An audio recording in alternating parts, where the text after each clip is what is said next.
Hello everyone, welcome to our YouTube channel.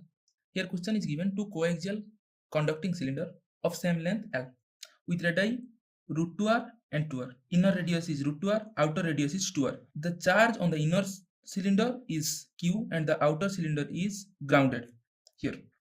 The annular region between two cylinder is filled with a material which dielectric constant K equal to 5.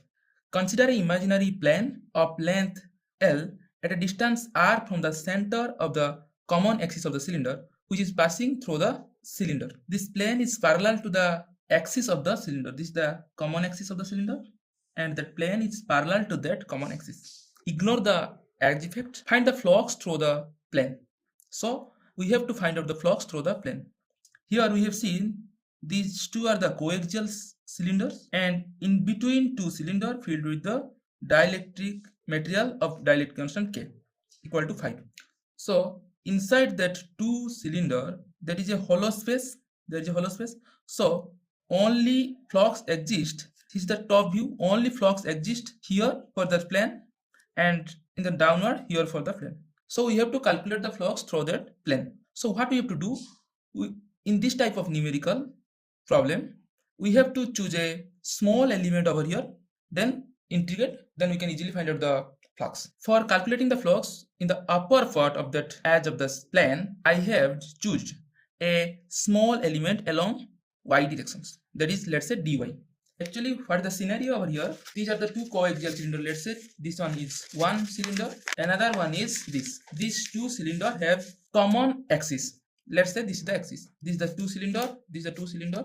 As I have made, this is the two cylinder. That's the common axis. And one plane. If we so the top view, if we will go for the top view of the two cylinder, that is looking like this. And one plane is passing through this cylinder, which is at a distance r from the common axis, one plane. Here we have to calculate the electric flux for that plane. So we have to choose a small element and we have to calculate the area of that small element.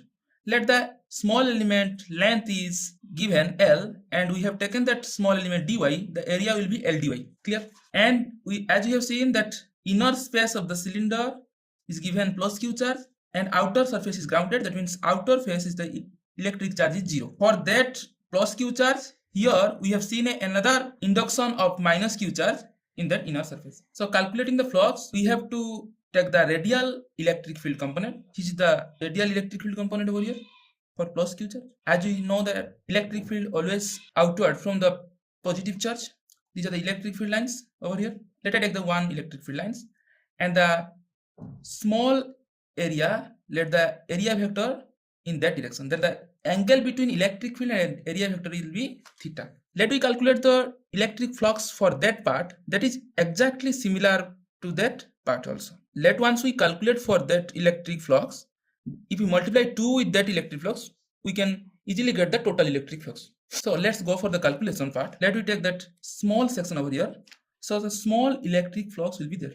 That is d phi equal to E dot dA. If we integrate this phi, d phi, we will get the d phi. We will get the phi. Integration of E dA cos theta.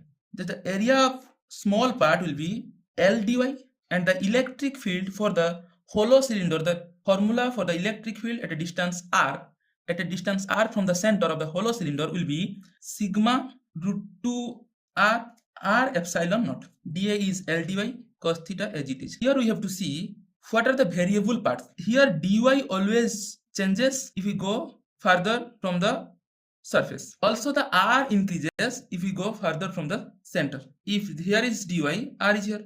If here is dy, r is changes. If here is dy, r also changes. So we have to see about dy. We are interested to calculate the dy and r. We are substituting dy and r. How we are going to substitute that r and dy?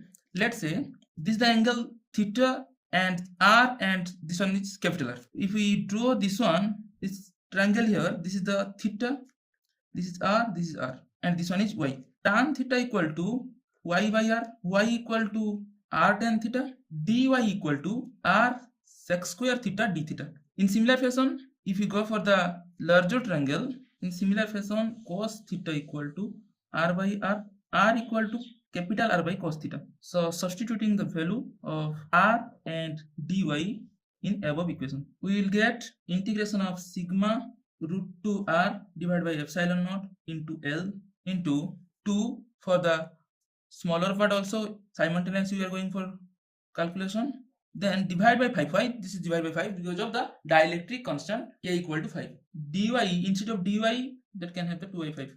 R sec square theta d theta, instead of 1 by r, that is cos theta by r, another cos theta is there. We can cancel out sec square theta cos square theta, r. So here is sigma root 2 L by epsilon naught 2 by 5 integration of d theta. Here we have to put the limit of the theta, as we have seen. If this one is root 2, this one is r for that triangle. If this is root 2 and r, if this is the radius, and the r, that will be 45 degree. And for the bigger triangle, this one is 2r, as we know that this is the radius 2r, and this is r, this one is 60 degree.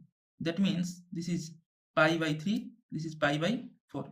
Limit exists pi by 4 to pi by 6. Pi by 4 to pi by 6. So there will have the integration of d theta is theta 2 root 2 r L by epsilon 5 epsilon naught. Integration of theta is d theta pi by 3. Theta pi by 4 pi by 3. This can be written as phi equal to 2 pi root 2 r L 5 epsilon naught into 1 by 12. 2 pi root 2 r L by 60 epsilon naught. Here we have seen this is there is sigma also present, sigma. This is the charge of the inner cylinder. So q by 60 epsilon naught. This is the answer. Phi equal to q by 60 epsilon naught. For calculation of this numerical, there also have a trick for calculating that numerical. So in the next video we will go for the trick how to calculate this complex numerical easily. Thank you.